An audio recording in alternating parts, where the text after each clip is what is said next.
Okay, white guilt. Let's talk about it.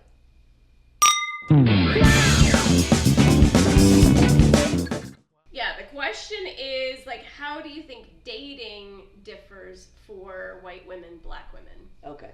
First of all, I have dated white guys. So I can say, again, I'm not like this person for the whole African diaspora that has dated white guys, but I can say that there is an interesting difference with dating different races, someone outside of your race. That's, I mean, I'm only speaking from my experience. So there was this one guy that I dated for like 2 years. We thought we were gonna get married, the whole shebang, blah blah blah. His mom loved me, my mom loved him, blah blah blah. And then, to be honest, the real reason we broke up wasn't really a race thing so much as it was he used to smoke before we got together, and he started back smoking again when he was around his friends and so forth. And I was just like, this is not going to work. I can't be with the person who smokes. You know what I mean? And then there were other things. It was during the 90s. I think it was early 90s, I want to say. And the Rodney King beating was on the news everywhere. And he couldn't understand why I was crying and taking it so personal. Now remember, this is the days before cell phones where we see the George Floyd things happening all the time. This is the first time I'd ever seen a black man beat by white cops. Yeah. You see what I'm saying? That was like the big thing. I was in LA. Horrible. And you were in LA, so you know. Yeah. And he couldn't understand why I was taking it so personal. And so I was like, and I couldn't articulate it to him. And I was like, wow, this is not going to work. Yeah. If you don't understand why I'm crying, why whatever, and I couldn't articulate. Now I could probably articulate it a lot better. But I was like in my 20s, we were like our late teens, early 20s, and I was like, this is not going to work. Yeah, no. So that was a difference as far as for me dating someone outside of my race. Now, just in general, what's the difference between black people, black women and white women? I can't really see any difference. If you love the person, you laugh at them, and you have whatever, you have a relationship with someone, I don't really see the difference. Yeah. You know what I mean? Culturally, is there a difference in, you know, what's expected? Like now I feel like anything's game, but like back when I grew up in the 80s, you know, you were supposed to date and then get married, maybe wait to have sex before you got married. Not that most people really did that, but there was but just it was kind supposed of to. Yeah. In my day, that was the thing. You're supposed to wait. Yeah, supposed to wait, maybe not live together. Anyways, all that stuff kind of went away, but there was cultural norms of what was thought to be expected. Mm-hmm. Was that true? Yeah, but I think only because I grew up in a fundamentalist Christian environment. You know what I mean? And I don't really follow that religion anymore. I'm non-denominational now, but at the time, so more of a religious thing more so than a race thing. I think, or more of a cultural thing. If you grow up in the church, then definitely you were told that he's not going to buy the cow if he can get the milk for free. Yes. Have you heard this? Oh my God. So you're not supposed to have sex. But guess what?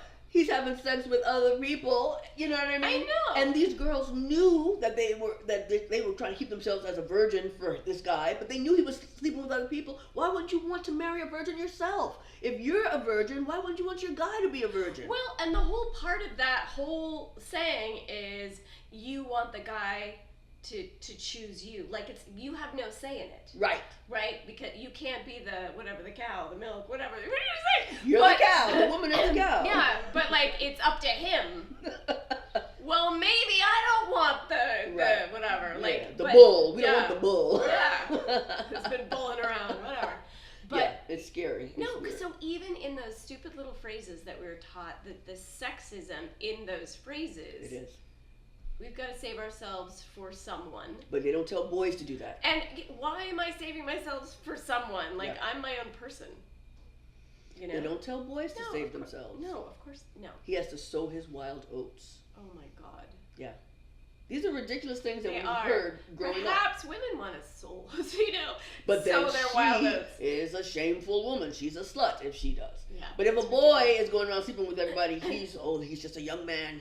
Boys will be boys. Oh my gosh, it's so scary. It's ridiculous. But I'm glad to hear that you and I both were given the same information. So that kind of answers the question: is there a difference with the dating with regards to black women and white women? I don't think so. I think You know, if we're blessed enough to find someone that, you know, that clicks, and, you know, and you know, go for it. But have you ever dated a black guy? That's a good question. I was thinking, not really. Okay, so, not really? You know, Wait a minute. I know. I mean, it's so, you know, I grew up in a town with no black people. So you know, I'm sure I saw black people on TV.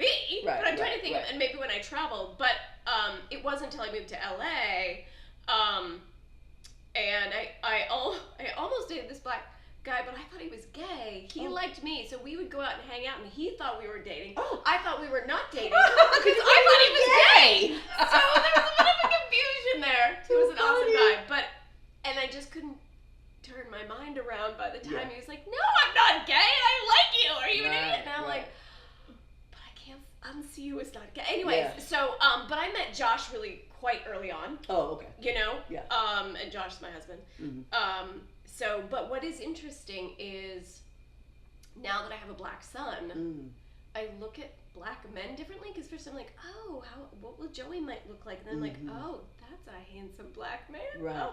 Right. So I keep thinking, like, if Josh died, which he's not going to. Oh my God. He's not going to. I'm not saying that. Right. But I'm saying I might be wanting to look more in different directions for my hubby or whatever. I don't know. Right. But I'm much more attracted to black men now. Because you're thinking about your son, how he's going to look when he gets older. Yeah, and I just have a lot more exposure and a lot, you know, whatever. And growing up, I didn't, so it just didn't occur to me. Mm-hmm. It was just white dudes in our school.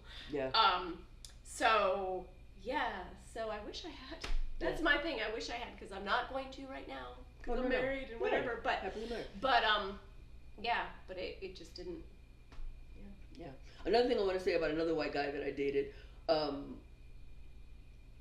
we were having dinner, and he's from Virginia, and I'm from New York, and he was saying, I don't know what the big deal is about them wanting to take down the statues of like Robert E. Lee and all this kind of stuff. And I said, you honestly think if Robert E. Lee walked in and saw us in this restaurant right now? First of all, if Robert E. Lee had his way, I wouldn't be in the restaurant at all. Yes. That's number one. Number two, us sitting here dating, touching, holding hands and whatever, you don't think that would be a problem? You don't think? And it just didn't occur to him because he grew up in Virginia, predominantly white Virginia. Yeah. You know what I'm saying? At least the section that he grew up in, because he was, you know, affluent, whatever. Yeah. You know what I mean? So it didn't occur to him that Robert E. Lee was the bad guy, because he had always been taught that that's the hero.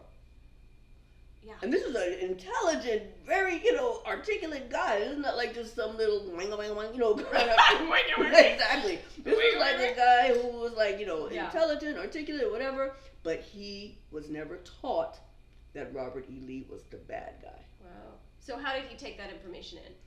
It was eye-opening to him. Yeah. This is why we have to have these conversations. We have to talk. This is why you got to date outside your race. Yeah. Only so that you can talk about things like that. Because, of course, there are some people who grew up maybe in this town even. And if you grew up in a house where the Confederate flag is outside of your house, and that's all you know, and that's all you've been taught, you see what I'm saying? Yeah. You're going to think anybody else who's against that must be crazy. Yeah. Yeah. Yeah. Just like, you know, meeting people that are different than you and having these conversations, like, it can open you up to, like, there are other ways to think of things. Like, there's different perspectives and things that you hadn't thought of. Not that you're being a jerk. Right. It's just that you hadn't thought of it. Yeah. It just doesn't come into your realm of existence. You know what I mean? It's just not in your world. Yeah. And it's important. Yeah. So I think our, you know, message is date outside your race. That's number one, if you can. I mean, you know, you don't have to, but at least be aware of people outside of your race. Like you said, talk to them. Yeah. But like really, really talk, not just small talk, surface stuff. Real talk. Yeah. Yeah. I'm just gonna say I like this T-shirt because it says "Vote like your ancestors died for it," because they did.